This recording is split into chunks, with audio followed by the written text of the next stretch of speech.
Hi friends, అందరూ ఎలా ఉన్నారు? ఇవాళ వీడియోలో వచ్చేసరికి మనకి తెలంగాణ మనకి ఏదైతే టీఎస్ ఎంసెట్ 2024 లేకపోతే 2025 అనమాట.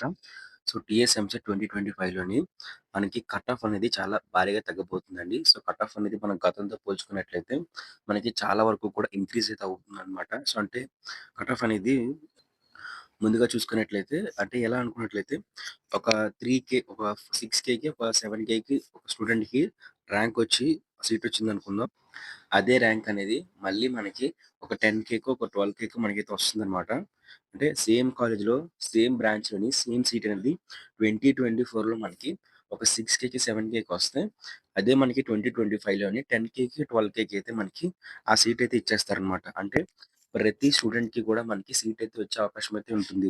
ఒక 35,000కి వచ్చే సీట్ అనేది ఇప్పుడు మనకి ఒక 50,000 ఉన్నా సరే ఆ సీట్ అనేది మనకొస్తుందనమాట. అదే విధంగా మనకి ఒక 80,000 ఒక 70,000లో ఉన్న సీట్ వచ్చేసరికి మనకి ఇప్పుడు 1,00,000 వచ్చినా, 1,00,000 ప్లస్ వచ్చినా సరే, ఖచ్చితంగా మనం ఒక 80,000 లోపు ఉన్న సీట్‌ని, ఒక 70,000 వరకు ఉన్న సీట్‌ని కూడా మనం తెచ్చుకోవచ్చనమాట. సో, ఎందుకు ఈ కట్ ఆఫ్ అనేది తగ్గింది? విత్ ప్రూఫ్స్‌తో నేను మీకు చూపిస్తానండి. సో, మీకు ప్రతీది కూడా అర్థమైతే అవుతుందనమాట. అయితే 3 పాయింట్స్ అయితే మీకు మెన్షన్ చేస్తాను. 3 లైవ్ ప్రూఫ్స్ అనమాట. అవన్నీ కూడా మీకు చూసిన తర్వాత మీకే క్లారిటీ మీరే ఒప్పుకుంటారు. కట్ ఆఫ్ అనేది మనకి తగ్గబోతుందని. కట్ ఆఫ్ అనేది మనకి ఇంకా పెరుగుతుందని చెప్పేసి మీకు కూడా అర్థమైతే అవుతుంది. సో, మీలో ఎవరైనా సరే కొత్తగా వచ్చినట్లయితే మా యూట్యూబ్ ఛానల్‌కి ఖచ్చితంగా ప్లీజ్ సబ్స్క్రైబ్ చేసుకోండి. సబ్స్క్రైబ్ చేసుకొని పక్కనే కనిపిస్తున్న బెల్ నోటిఫికేషన్ క్లిక్ చేసి ఆల్‌లో పెట్టుకున్నారంటే మీకు మేము చేసే ప్రతి వీడియో అప్డేట్ మీ వరకైతే వస్తాయన్నమాట. అయితే కట్ ఆఫ్ చెక్ చేసుకోవాలంటే వాళ్ళు లింక్స్ అయితే ప్రొవైడ్ చేస్తారు 2024కి సంబంధించి. మీరు ఇక్కడ క్లిక్ చేసి చెక్‌ఔట్ చేసుకోవచ్చు. బట్ మీరు ఈ కట్ ఆఫ్‌ని నేను చెప్పినట్టుగా మేనేజ్ చేసుకోండి. అంటే ఒక 15,000 ర్యాంక్ అబోవ్ చేసుకోవాలి. ఒక 30,000 ర్యాంక్ అబోవ్ చేసుకోవాలి మీరు. అప్పుడు మీకు అందులో కూడా సీట్ వచ్చే అవకాశం ఉంటుంది కదా! సో, మీకు ప్రూఫ్ చూపిస్తాను. సో, ఇక్కడ చూడండి. ఇక్కడ చూసినట్లయితే మనకి ముందుగా పాస్ పర్సెంటేజ్ చూద్దాము. సో, ఎవరైతే క్వాలిఫై అయ్యారో క్వాలిఫై అయిన వాళ్ళ పర్సెంటేజ్ చూద్దామనమాట. 2024లో క్వాలిఫై అయిన పర్సెంటేజ్ 74.98 అనమాట. ఇంజినీరింగ్ స్ట్రీమ్ వాళ్ళకి. బట్ అది 1 పాయింట్ అయితే తగ్గింది. ఇది జస్ట్ ఫస్ట్‌ది. ఇంకా మీకు సెకండ్ ఇంకా థర్డ్ వింటే మీకు బాగా అర్థమవుతుందనమాట. సో, చూస్తున్నారు కదా! ఇక్కడ మనకి పాసింగ్ పర్సెంటేజ్ అనేది గతంతో పోలిస్తే చాలా వరకు కూడా తగ్గింది. అలాగే ఇక్కడ మనకి అగ్రికల్చర్ ఇంకా ఫార్మసీ వాళ్ళకి కూడాను మనకి గతంలో అంటే 2024లోని 89% పాస్ పర్సెంటేజ్ ఉంటే, మనకిప్పుడు మాత్రం 87.82%కి అయితే అది పడిపోవడం జరిగిందనమాట. అలాగే దీంతో పాటే ఇక్కడ చూసుకున్నట్లయితే మనకి అప్లికేషన్స్ కూడా ఎంతమంది అప్లై చేశారు? 2,20,000 వరకు కూడా మనకి అప్లికేషన్స్ అయితే పెట్టుకున్నారు.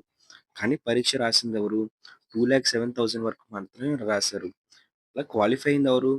1,51,000 అంటే అప్రాక్సిమేట్‌గా మనకి 50,000 వరకు కూడా మనకి 56,000 వరకు కూడా మనకి స్టూడెంట్స్ అయితే మాత్రం ఎగ్జామ్ అనేది క్వాలిఫై అయితే అవ్వలేదన్నమాట. ఎంపీసీ స్ట్రీమ్‌లోనే.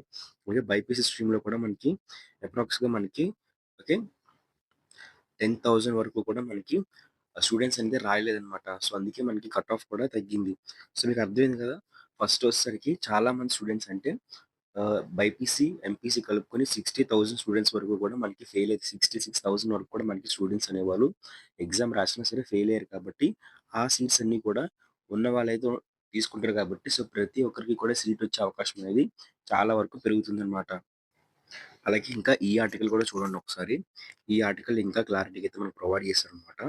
ఇక్కడ చూసుకున్నట్లయితే మనకి టాప్ 3 ర్యాంకర్స్ వచ్చేసరికి ఏపీ వాళ్ళే అండి. ఇక్కడ మనకి రంగారెడ్డి అని చెప్పి ఉన్నా సరే, మనకిక్కడ అది ఏపీ వాళ్ళకి ఏపీ అబ్బాయే. కాకపోతే అక్కడికొచ్చి చదువుకొని రాసాడనమాట. బట్ ఇది చూసుకున్నట్లయితే టాప్ 3లో మన ఏపీ వాళ్ళున్న టాప్‌లో కూడా మనకి కొంతమంది స్టూడెంట్స్ వచ్చేసరికి ఏపీలో ఉన్నప్పటికి కూడా ఏపీలో ఎవరైతే ఎగ్జామ్ అంటే ఏపీలో ఎవరైనా రెసిడెంట్ స్టూడెంట్స్ ఉంటారు కదా! ఫర్ ఎగ్జాంపుల్ చూసుకున్నట్లయితే ఎవరైతే ఏపీలో చదువుకొని తెలంగాణలో వచ్చి ఎగ్జామ్ రాసారో, తెలంగాణలో వచ్చి ఇంటర్ గాని చదువుకున్నారో వాళ్ళెవరికి కూడా సీట్స్ అయితే రావన్నమాట. సో, ఇన్ కేస్ వాళ్ళు తెలంగాణలో ఇంటర్మీడియేట్ చేసినా సరే సీట్స్ రావు.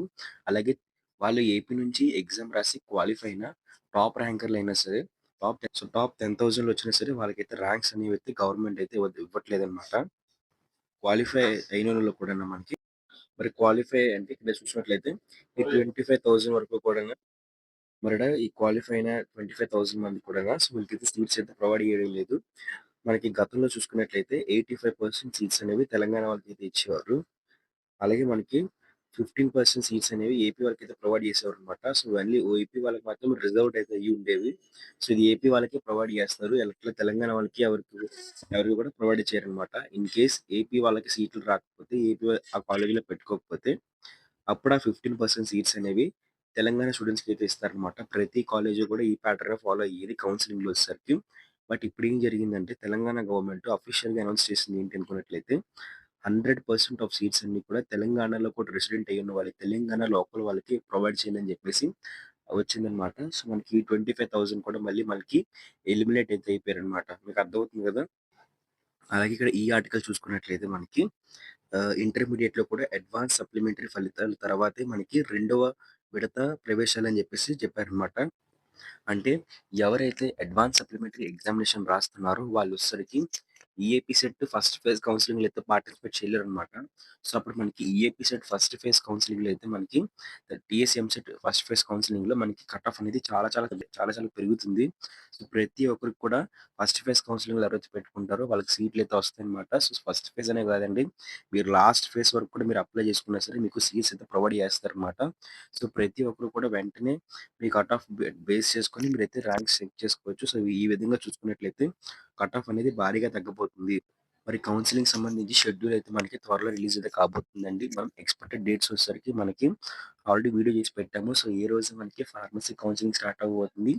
ఏ రోజు వచ్చేసరికి మనకి ఇంజినీరింగ్ కౌన్సెలింగ్ అనేది first phase counselling, second phase counselling start అవ్వబోతుంది అని చెప్పేసి క్లారిటీగా అయితే మీకు ఎక్స్‌ప్లెయిన్ చేశాను.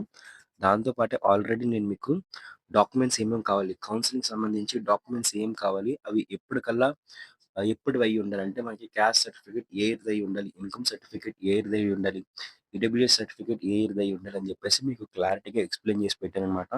ఆ వీడియో లింక్ కూడా మీకు డిస్క్రిప్షన్‌లో ప్రొవైడ్ చేస్తానండి. అయితే ఇక్కడ చూసుకున్నట్లయితే మనకి కట్ ఆఫ్ అనేది నిజంగానే తగ్గుతుందండి. సో, ప్రతి ఒక్కరు కూడా ఫర్ ఎగ్జాంపుల్ ఇక్కడ మనకి కట్ ఆఫ్ డేటా అయితే ప్రొవైడ్ చేశారు. ఇక్కడ చూసుకున్నట్లయితే లాస్ట్ ర్యాంక్ స్టేట్మెంట్ అని చెప్పేసి అయితే ప్రొవైడ్ చేశారు కదా!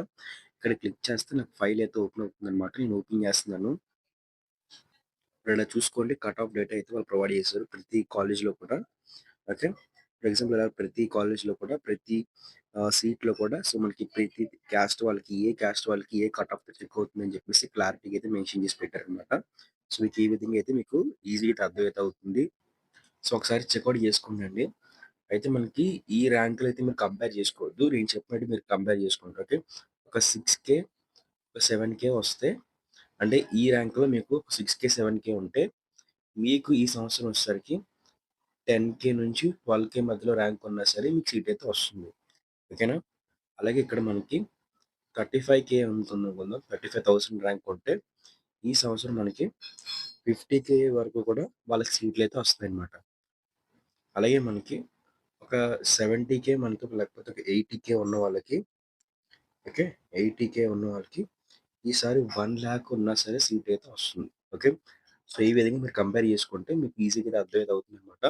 సో, మీరే వెబ్ ఆప్షన్‌కి సంబంధించి ఒక లిస్ట్ అనేది ప్రిపేర్ చేసుకోవాలి. మీ ర్యాంక్‌ని బేస్ చేసుకొని, మీ క్యాస్ట్ కేటగిరీని బేస్ చేసుకొని ఒక డేటానైతే ప్రిపేర్ చేసుకొని అయితే రెడీగా అయితే ఉంచుకోవాలన్నమాట. ఎందుకంటే మీకు ఎవరు కూడా చెప్పరు. సో, మళ్ళీ మనకి చాలామంది వచ్చేసరికి పెయిడ్ గైడెన్స్ అన్నీ చెప్తారు తప్పిస్తే, అక్కడ కూడా మనకి ఎవరు కూడా పట్టించుకోరనమాట. సో, మీరే ఒక పెన్, పేపర్ పెట్టుకొని మీరు ఏ కాలేజెస్ పెట్టాలనుకుంటున్నారో మొత్తం అంతా కూడా ఒక డేటాని ప్రిపేర్ చేసుకొని రెడీగా ఉంచుకున్నట్లయితే మీకైతే చాలా యూజ్‌ఫుల్‌గా అయితే ఉంటుందన్నమాట. సో, ప్రతి ఒక్కరు కూడా ప్లీజ్ లైక్ చేయండి ఈ వీడియోని. ఎందుకంటే ఇలాంటి మంచి ఇన్ఫర్మేషన్ మీకు తీసుకొస్తున్నాం కాబట్టి. అలాగే మన ఛానెల్ సబ్స్క్రైబ్ చేసుకోండి. సబ్స్క్రైబ్ చేసుకొని పక్కనే కనిపిస్తున్న